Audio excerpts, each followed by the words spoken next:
नमस्कार, आप देख रहे प्राइम न्यूज और मैं हूं आपके साथ आलोक शुक्ला। यूपी प्राइम में आप सबका स्वागत है।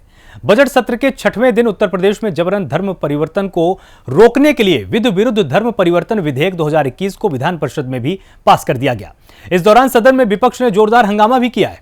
योगी आदित्यनाथ सरकार ने प्रदेश में धर्मांतरण के मामलों को रोकने के लिए यह मसौदा तैयार किया था। बजट से पहले कैबिनेट की बैठक में उत्तर प्रदेश विधि विरुद्ध धर्म परिवर्तन प्रतिषेध अध्यादेश का प्रस्ताव भी पास किया गया था। बुधवार को बजट सत्र में विधि विरुद्ध धर्म परिवर्तन विधेयक 2021 को विधानसभा में ध्वनि मत से पारित कराने के बाद आज इसे विधान परिषद में भी पास किया गया है।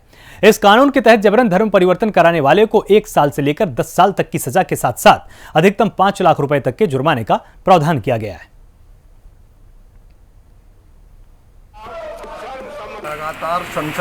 लगातार विधान परिषद में अलोकतांत्रिक चल रहा है।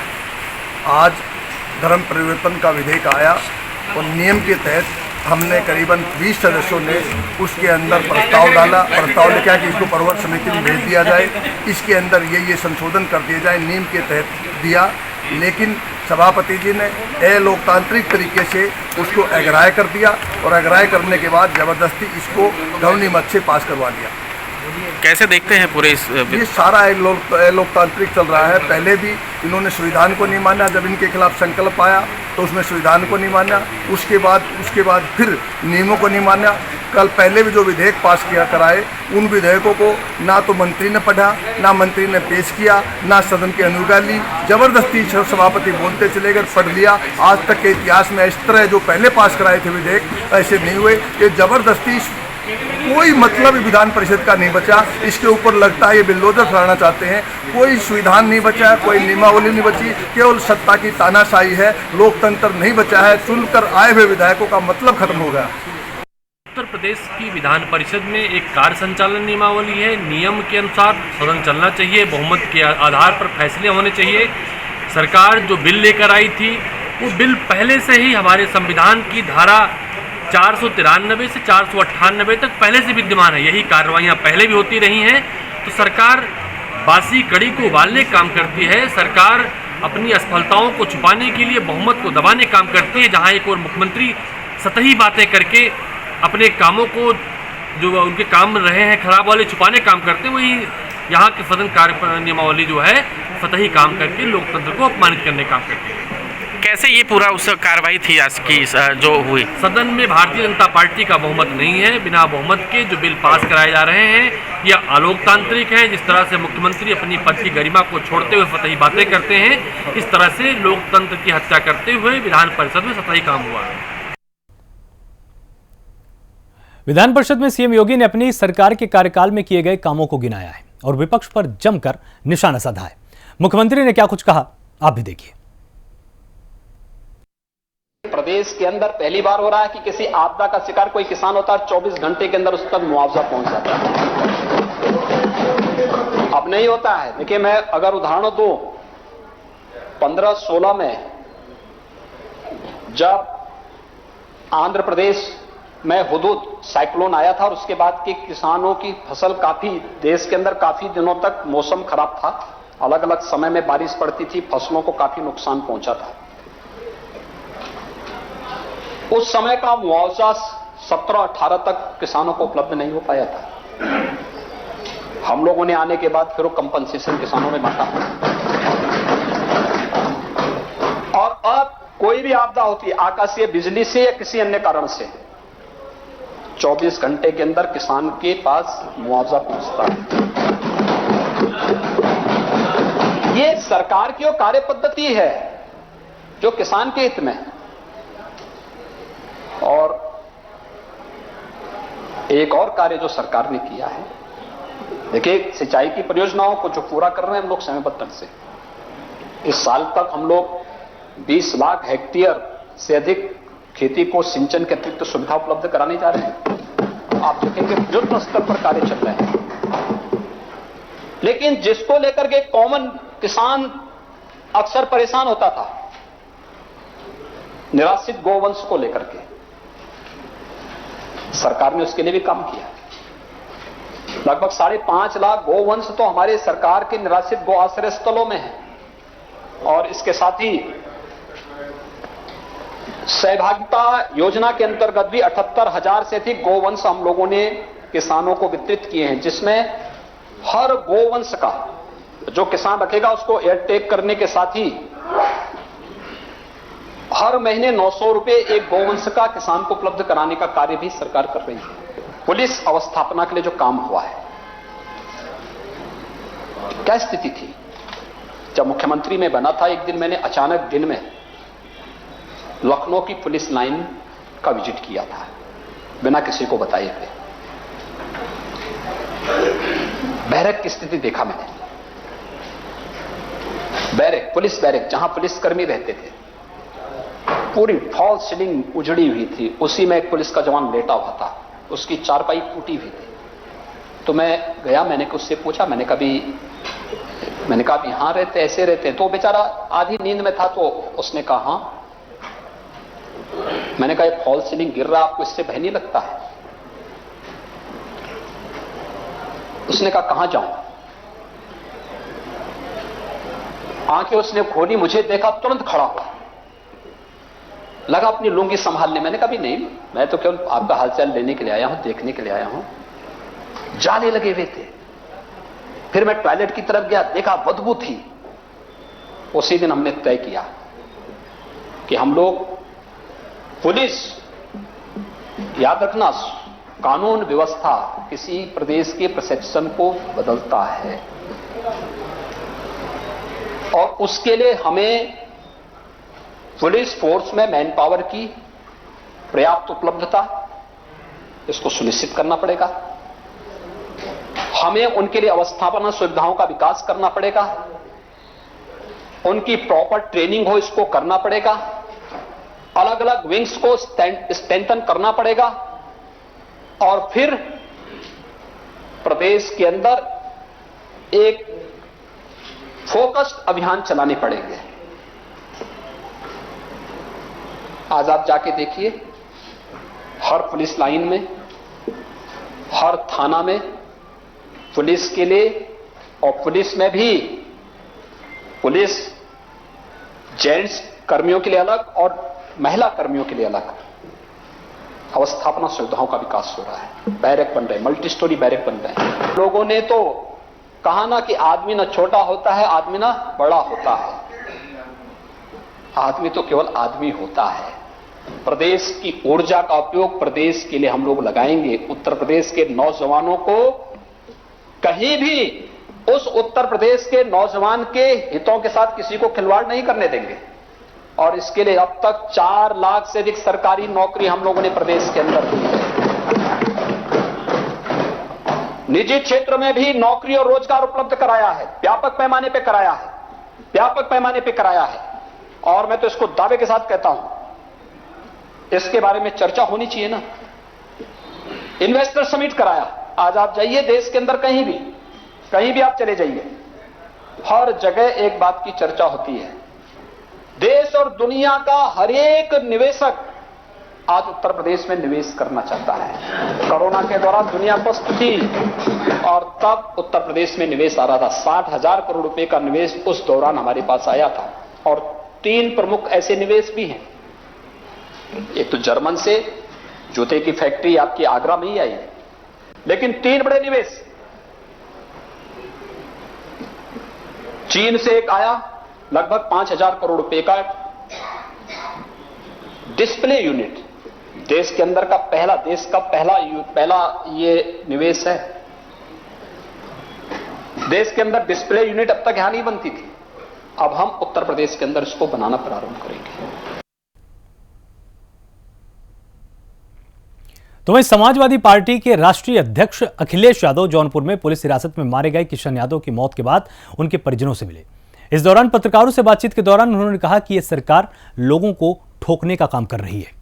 जिस तरह से किशन यादव को बेरहमी से पुलिस ने घर से उठाकर हत्या कर दी, ये इस बात का सबूत है। अखिलेश यादव ने दोषी पुलिसकर्मियों की गिरफ्तारी की मांग करते हुए परिजनों को मुआवजे की मांग की है।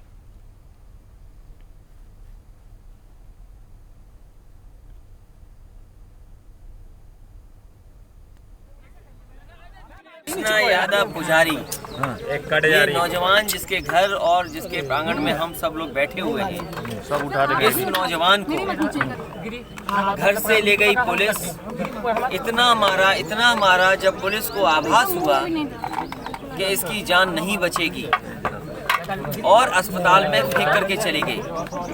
परिवार के लोगों को यहाँ तक कहना है कि इस अस्पताल में भी जो इलाज मिल जाना चाहिए था, वो इलाज मिलता भी कैसे, क्योंकि पुलिस ने इतना उसको मारा पीटा था कि उसकी जान चली गई।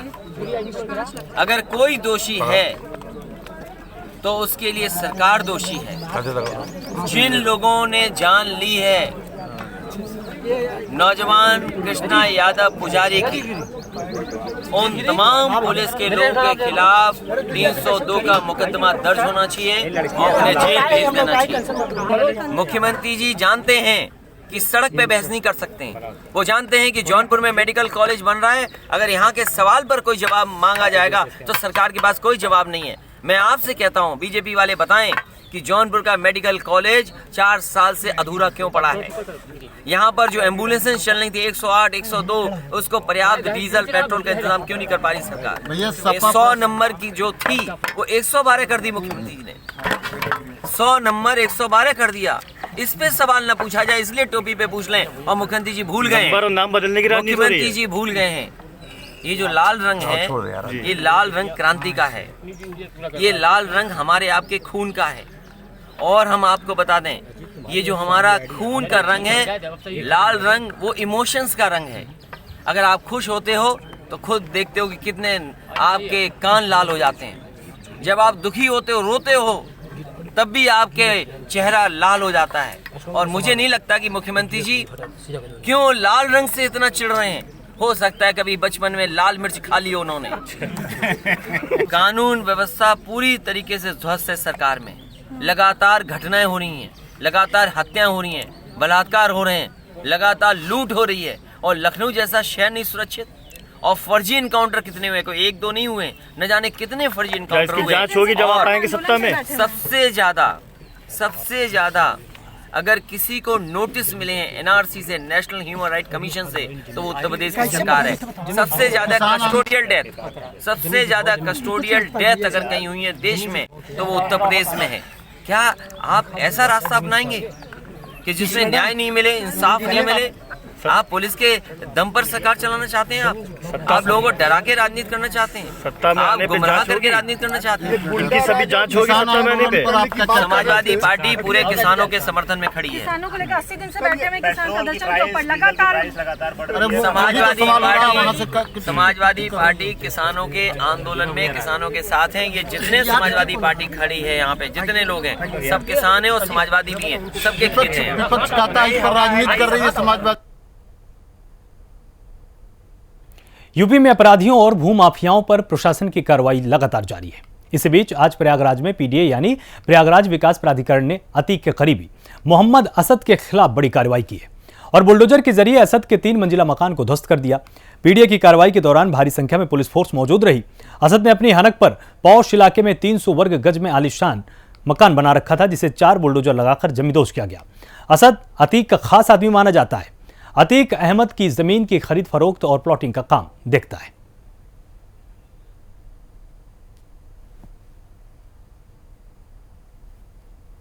ये मामला क्या है, इसमें आज ध्वस्तीकरण की कार्यवाही जो की जा रही है करेली थाना क्षेत्र के अंतर्गत, और इसमें आसाद नाम का व्यक्ति है जो आपराधिक किस्म का है।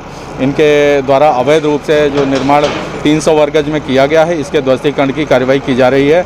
यह पूर्णतः अवैध रूप से निर्मित भवन है जो जिसका क्षेत्रफल लगभग 300 वर्ग गज है और इसकी 3 मंजिला निर्माण है। क्या आदमी है ये? हाँ, ये अतीक से गैंग से संबंधित है और उनके कारोबार जो प्लाटिंग आदि का जो है आर्थिक मजबूती के दृष्टिगत जो कार्य किया जाता है, जो इनका कार्य है, उसमें मुख्य रूप से यही संभाल रहे हैं और ये आर्थिक रूप से उनको मजबूती पहुंचा रहे हैं। क्या लागत होगी जमीन की?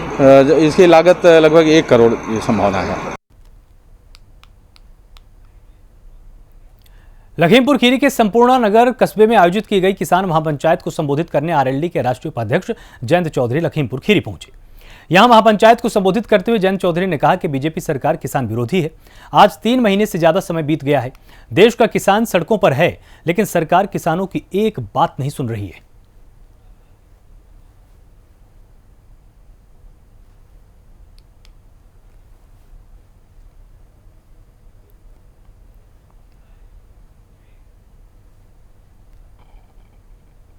खबर गाजीपुर से, जहां ब्लॉक प्रमुख के पति समेत 7 लोगों को हत्या के एक मामले में आजीवन कारावास की सजा सुनाई गई है। गाजीपुर SC/ST कोर्ट ने मामले में आरोपी 7 लोगों को आजीवन कारावास की सजा दी है। मामला नंदगंज थाना क्षेत्र के नसारी गांव का है, जहां जमीन के विवाद में 30 जून 1997 को एक दलित की गोली मारकर हत्या की गई थी, जबकि एक अन्य गंभीर रूप से घायल हुआ था। मामले में देवकली ब्लॉक की प्रमुख माधुरी यादव के पति सच्चेलाल यादव समेत 12 लोग आरोपी बनाए गए थे। इस मामले में कोर्ट ने 7 लोगों को आजीवन कारावास की सजा सुना दी है।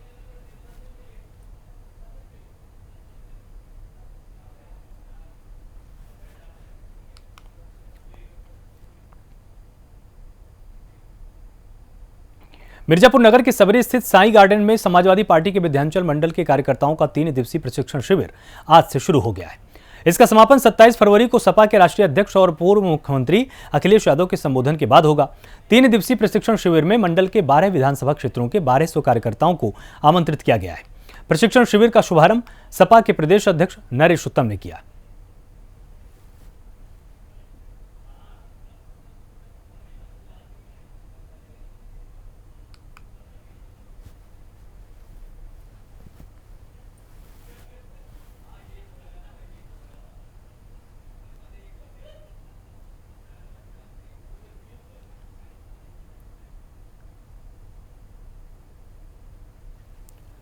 कृषि कानून के खिलाफ किसानों का आंदोलन तकरीबन 3 महीने से लगातार जारी है, लेकिन अभी तक मामले का समाधान निकल नहीं पाया है।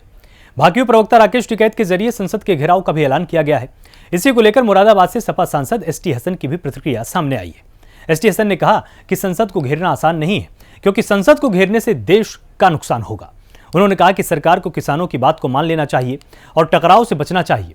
राहुल गांधी का केरल में दिए गए भाषण पर जानकारी देते हुए बताया कि जहां तक वोटर्स की बात है तो वो देश भर के लिए एक समान है, सबको योजनाओं की समझ है। हां, ये जरूर है कि वहां पर साक्षरता का प्रतिशत ज्यादा है।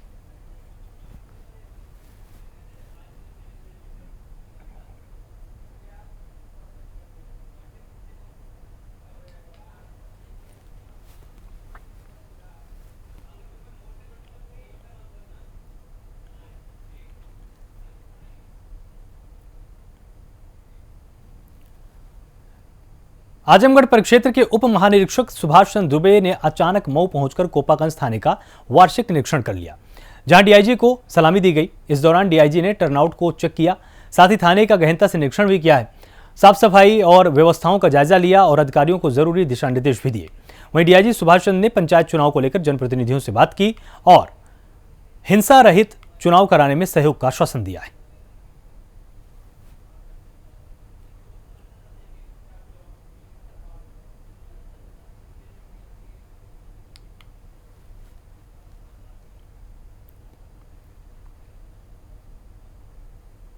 जनपद के कोपागंज थाना क्षेत्र का आज मेरे द्वारा वार्षिक निरीक्षण किया गया है। ये एक रूटीन प्रक्रिया का हिस्सा है। साथ ही साथ स्थानीय निर्वाचन चुनाव, पंचायत चुनाव जो कि निकट भविष्य में बहुत सन्निकट है, उनको लेकर के भी एक गोष्ठी मेरे द्वारा आयोजित की गई थी। यहाँ पर स्थानीय जनप्रतिनिधियों से भी मेरे द्वारा संवाद किया गया और उनको स्थानीय निर्वाचन में सक्रिय भागीदारी के साथ साथ स्वतंत्र, निष्पक्ष, हिंसा रहित व पारदर्शी निर्वाचन के बारे में उनकी सहभागिता सुनिश्चित करने की अपील के साथ साथ पुलिस के द्वारा जो कार्रवाइयाँ की जाएंगी, जो निरोधात्मक कार्रवाइयाँ की जाएंगी, उन सब के बारे में भी विस्तार से बताया गया।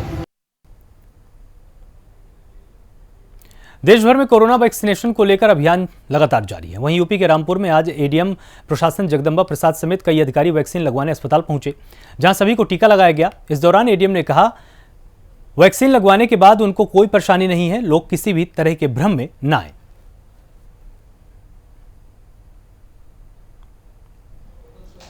समस्या नहीं, कोई परेशानी नहीं है। वैक्सीनेशन बहुत ही इजीली यहाँ करके अच्छे तरीके से हो गया। 30 मिनट वेट किया वहाँ पर, ताकि कोई अगर परेशानी महसूस हो तो ट्रीटमेंट तुरंत मिल जाए। ऐसी कोई परेशानी महसूस ही नहीं हुई और किसी प्रकार की किसी भी भ्रम में, किसी भी संशय में, किसी में नहीं रहना चाहिए, वैक्सीन कराना चाहिए। सर कुछ लोग अभी ड्यूटी से भी गायब थे बता रहे हैं। ऐसा तो ऐसे कोई सूचना नहीं है, करने लोग करा रहे हैं। अभी कोतवाल साहब बोल रहे थे, बोले जिनकी ड्यूटी यहाँ पे वो नहीं है, मैं खुद यहाँ पर आया हूँ। नहीं, लगाने की ड्यूटी है। देखिए, हो सकता है कि कोई विलम्ब से आया हुआ है, तो यहाँ पर जो है हमारे सभी पुलिस के अधिकारी हैं, यहाँ पर हमारे डॉक्टर्स हैं यहाँ पर, और किसी को कोई समस्या नहीं। मैं तो आधे घंटे से यहाँ बैठा ही हूँ।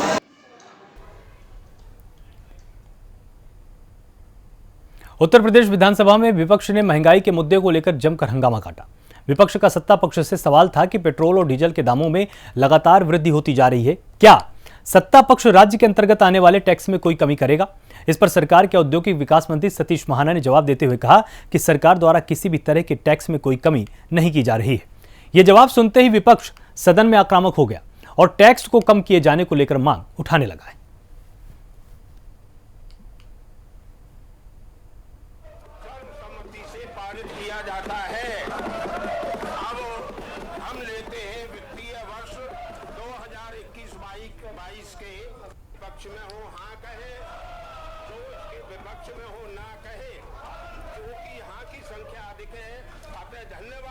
ये सरकार रोज नए नए शगुफे लेकर आती है और आज तो सदन में एक हद सी हो गई। मंत्री का यह जवाब था ट्रैक्टर बिजली से चल रही है। मैं पूछना चाहता हूं, जिसको ये नहीं मालूम कि ट्रैक्टर डीजल से चलती है और डीजल महंगा हो गया है, खाद महंगा हो गया है, गैस महंगा हो गया है, पेट्रोल महंगा हो गया है और महंगाई के नाते जनता सड़कों पर है।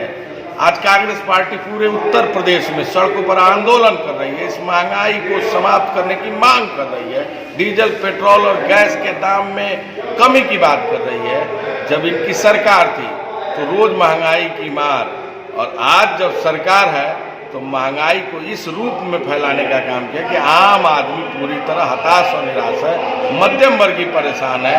और मुझे लगता है आने वाले दिन में जिस हालात में किसान पहुंचा है, घर की गृहिणी भी घर से गैस गायब सी। इस सरकार में पेट्रोल का दाम बढ़ गया, भारी डीजल का दाम बढ़ गया, रसोई गैस का दाम बढ़ गया, सरसों तेल का दाम बढ़ गया, अरहर की दाल का दाम बढ़ गया, उड़द का दाल का दाम बढ़ गया, रिफाइन का दाम बढ़ गया, बनस्पति घी का दाम बढ़ गया, बादाम के तेल का दाम बढ़ गया। हर चीज का दाम आसमान छूने लगा और इतना बड़ी महंगाई कभी हुई नहीं। इसीलिए क्वेश्चन में जब हमारे पार्टी के सदस्य ने क्वेश्चन भी इस पर लगाए थे और मैं जब अपना भाषण शुरू किया तो मैं इस महंगाई को पूरा गिनाया कि ये महंगाई बढ़ी। 160-80 रुपया सरसों का तेल मिल रहा है, 100 से ऊपर अरहर की दाल मिल रही है, 170 रुपया उसकी दाल, मूंग की उड़द की दाल मिल रही है। महंगाई नहीं है। गरीबों के लिए काम कर रही है, नौजवानों के लिए काम कर रही है, बेरोजगारों के लिए काम कर रही है, किसानों के लिए काम कर रही है। आज इस बात का एहसास जन जन में है, सबके मन में है। मोदी जी, योगी जी, तो स्वाभाविक रूप से जो विकास का कार्य हुआ है उस पर अगर माननीय मुख्यमंत्री जी ने स्वाभाविक रूप से सदन में कहा है तो कोई अतिशयोक्ति नहीं है। जो किया है वही कहा। आज महंगाई के लेकर जो विपक्ष ने जो है सदन से वॉकआउट पेट्रोल डीजल के दामों को लेकर, रसोई गैस के दामों को लेकर, देखिए चूंकि पेट्रोल डीजल इसका उत्पादन अरब कंट्रीज में होता है और विश्व स्तर की बाजार में इसकी कीमतें तय होती हैं। क्योंकि भारत एक बहुत बड़ा उपभोक्ता देश भी है और यहाँ पर बड़े पैमाने पर संसाधन भी हैं। दिन दुनी रात चौगुनी की गति से आज यहाँ पर वाहनों की भी संख्या बढ़ती जा रही है, डिमांड भी बहुत है। तो उसके अनुपात में कहीं न कहीं स्वाभाविक रूप से तेल और पेट्रोल कुछ महंगा हुआ है। यूपी प्राइम में फिलहाल इतना ही। आप लगातार जुड़े रहिए प्राइम न्यूज के साथ। नमस्कार।